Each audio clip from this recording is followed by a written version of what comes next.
We are well into the flying season for the year. I want to know what you've been working on as a pilot. Oh no.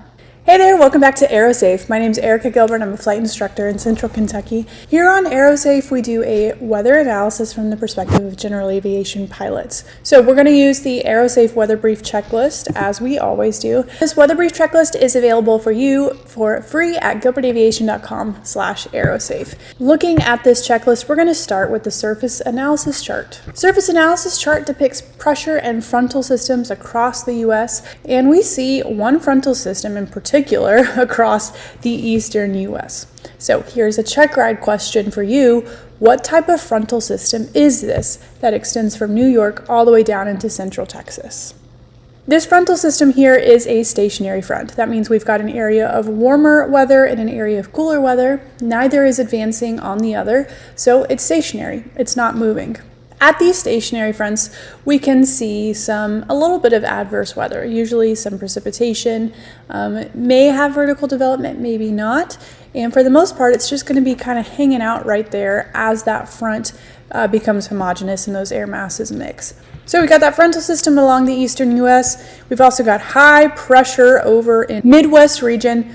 Lots of high pressure. Any precipitation that's in that area is probably going to be pretty stable, more showery than stormy.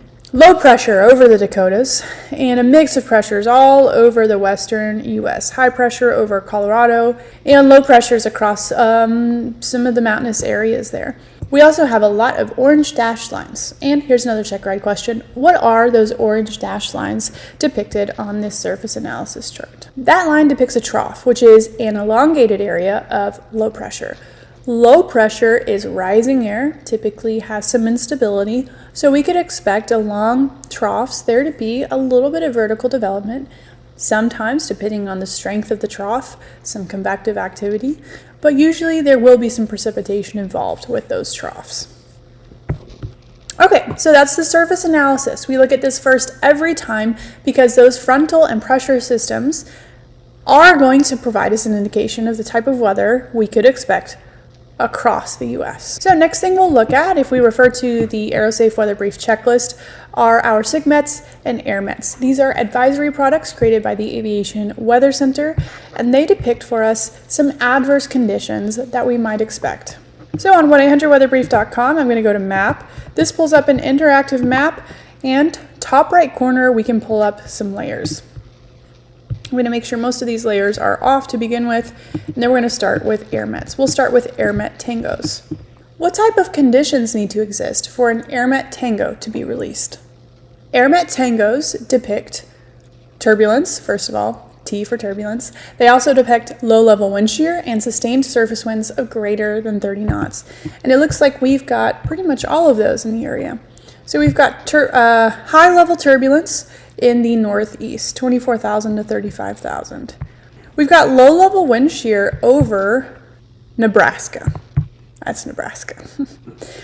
Low-level wind shear meaning an airspeed loss or gain of 20 knots or more below 2,000 feet AGL. While we're here, I'm going to turn on some Pyreps and see if there are any pilot reports for low-level wind shear in that area, and there are not. Just because there's no Pyreps, that doesn't mean that there is no low-level wind shear. This isn't a very highly traversed part of the country, so it's not a surprise. Wind is fairly light on the surface within this Airmet, though later today at Norfolk Regional, they are expecting a little bit stronger wind, so 190, 12 gusting 19. Okay, over in Idaho, we have low-level turbulence from the surface to 1600 and low-level wind shear. This is an area I would probably avoid today.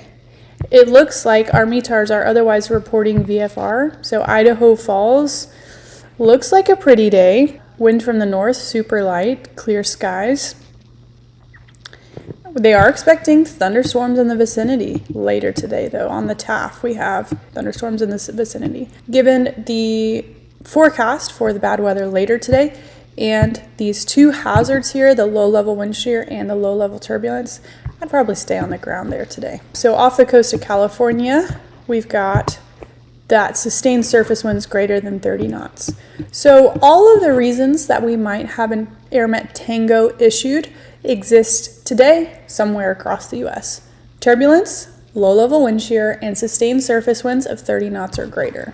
We'll move from the Airmet Tangos to Airmet Sierras. What does an Airmet Sierra indicate? I remember this one because Airmet Sierra means you cannot see. And we see it in the Appalachians. We see a widespread area.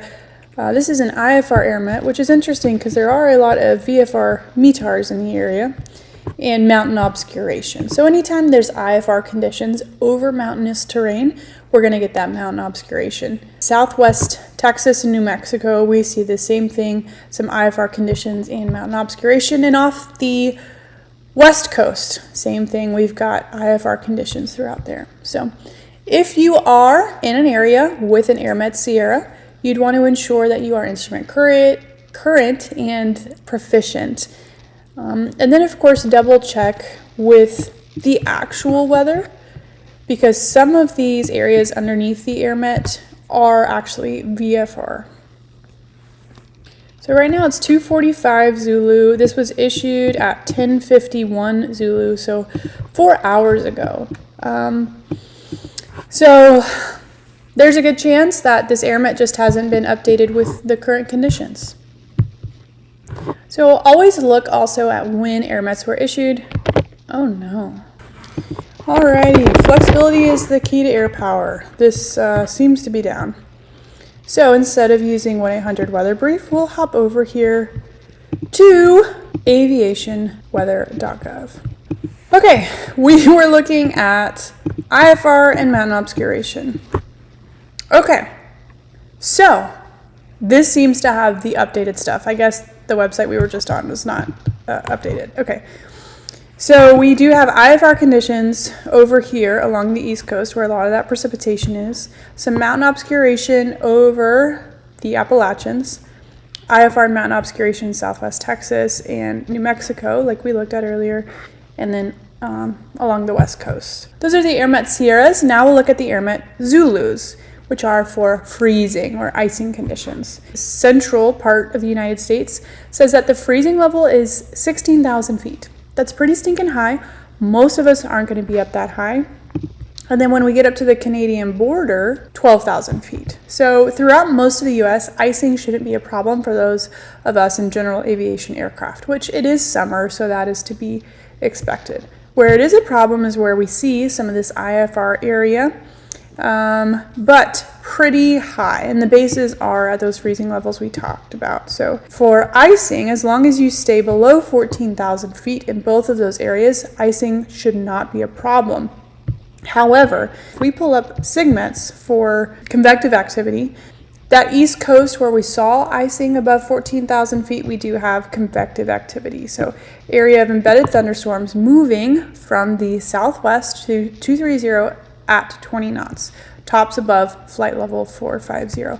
We also have some convective activity up in northern Minnesota between Nebraska and Iowa. And then in this area, tri-state area between Nevada, California, and Arizona, there's convective activity there. So I'd stay away from all the convective activity today. So that is our Airmets and our SIGMETs. If we turn them all on, it actually looks pretty nice throughout a lot of the US. So for me, this is a quick way to see, what's a potentially safe or unsafe environment to go into. The more Airmets and SIGMETs we see in a certain area, obviously, the less likely we are to fly through there, the less likely we should be to fly through there because it's going to be hazardous. Outside of that, it looks like we've got a lot of really pretty nice stuff throughout most of the US, where I am included. It's a beautiful bluebird sky here today. So let's go back to the AeroSafe Weather Brief checklist and see what else we need to cover. Pyreps. All right, we'll look at Pyreps. Most of these Pyreps do correspond to these areas of adverse conditions. It isn't very common that pilots give reports when things are smooth and calm and clear. So the absence of Pyreps can indicate that things are good, but not always. An absence of Pyreps could also mean that people are avoiding that area. Most Pyreps as well are typically given by larger aircraft, which makes sense because those are flown by professional pilots, people who are flying much more frequently, and they have the capability to fly in more adverse conditions. So if we look, what's nice here about aviationweather.gov, which I didn't realize, is that we get a visual depiction of the altitudes for these Pyreps. And if you see, most of them are well into the flight levels, 20,000s, 30,000s. When you're actually getting ready to go on a flight, it's important to look at the Pyreps along your route of flight.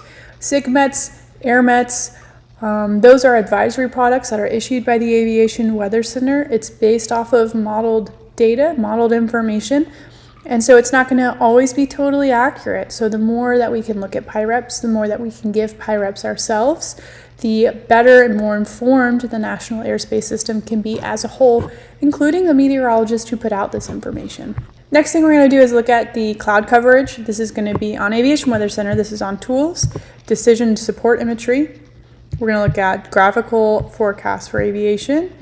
We'll look 3 hours into the future, US, and clouds. This is an incredible chart to help you understand how clouds, where clouds exist across the US. It gives you bases, it gives you tops, it also tells you the amount of coverage. So gray is few or scattered, and then blue would be our ceilings, broken or overcast. We can use this chart to determine if there will be clouds along our route of flight, if we will be below the clouds, above the clouds, or in the clouds. Really useful if you're an IFR pilot and you want to know, am I going to be in hard IMC the whole way? Especially useful as a VFR pilot to ensure that you are going to stay clear of clouds.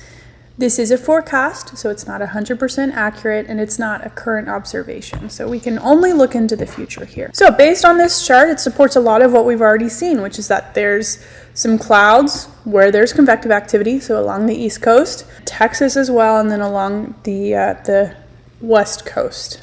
But there are quite a few areas that are good for VFR flying. It looks like throughout the Southeast, we do have low clouds. In Georgia, scattered at 19, then tops start to get pretty high.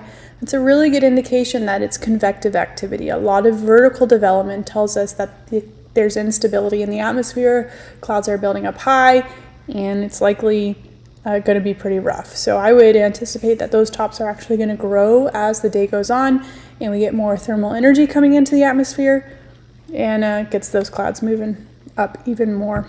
When you look at one area of the US in particular, it kind of zooms in and you get a couple of more kind of data points here, and this says the same thing. So in Alabama here, that looks like a really great opportunity to do some instrument approaches. For our VFR pilots, we do have big areas that look pretty good. So kind of the northern part of the Southeast, so northern Mississippi, Alabama, Georgia, up into Michigan looks pretty good. The western part of the US where there isn't convective activity and the level wind shear, that looks really nice as well. So that is looking good. All right, we already looked at freezing levels. Winds aloft, you would absolutely want to look at winds aloft along your route of flight. This is essential to help you understand. First of all, the temperature is on winds aloft chart as well. So what performance are you going to get based on the outside air temperature? It's going to help you determine what your true airspeed is going to be and what your fuel flow is going to be. From there, you can bring the winds information along as well and use that to calculate what your ground speed is going to be, and therefore your time en route, and then further, how much fuel you're going to need.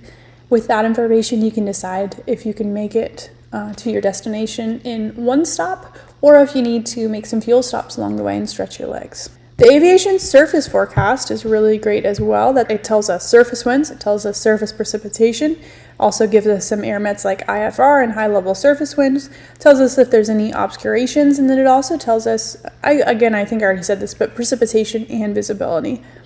This further supports pretty much everything we've looked at, that we have convective activity or thunderstorms, which are depicted by this little red image here along the eastern coast of the US, along Texas, and then along that tri-state area by California, Arizona, and Nevada, and a little bit up in Minnesota and Iowa as well. METARs and TAFs. So some people start here, which is fine. Here we see basically all the same stuff we've been talking about. We've got convective activity in those areas. We've got IFR conditions, marginal VFR, even some low IFR. Pretty much everywhere else it looks pretty good today. With everything that's going on today across the U.S., areas I would avoid in general would be those convective areas on the East Coast, Texas, and then in that tri-state area by California. If you are VFR only, you've got to watch out for that Southeast U.S., a lot of Texas, and some IFR areas along the West Coast. If you are IFR, current, and proficient, there are some areas where you can fly IFR safely without hazards. That would be away from the convective activity and below any icing conditions. It is warm today, and as the temperature continues to increase, that freezing level is going to go up. Most of us are not flying above 10,000 feet in our light general aviation aircraft. And so icing is not really a concern in those areas as long as you're staying away from the convective activity. Because of course, thunderstorms bring their own hazards that the best way to mitigate is to stay away from them. METARs and TAFs don't tell the whole story. That's why it's important to use a checklist. Make sure that you're covering all the information available and all the really important stuff to make sure that you're not missing anything that could cause damage to you or your passengers. The very last thing you'd want to do before you go out and fly is call 1-800 weather brief. Get a weather briefing, talk to a person, ask them questions, make sure that you're not missing anything, and then they can provide recommendations for you based on the conditions that exist. Now, it's July 2nd today. We are well into the flying season for the year. I want to know what you've been working on as a pilot. Are you just now beginning to learn how to fly, working on your private pilot certificate? Are you finally knocking out your instrument rating? Or are you progressing so that you can become a professional pilot by working on things like your commercial certificate, your ATP? Let me know below what you're working on. If you enjoyed this video, make sure you like, subscribe, check out the other videos just like it on the channel. Consider supporting us on Patreon so that we can continue bringing these in-depth weather analysis to you, general aviation pilots. Make sure you also subscribe to our mailing list on gilbertaviation.com. We send out newsletters and advise you when we're releasing new courses like instrument ground and aviation weather courses.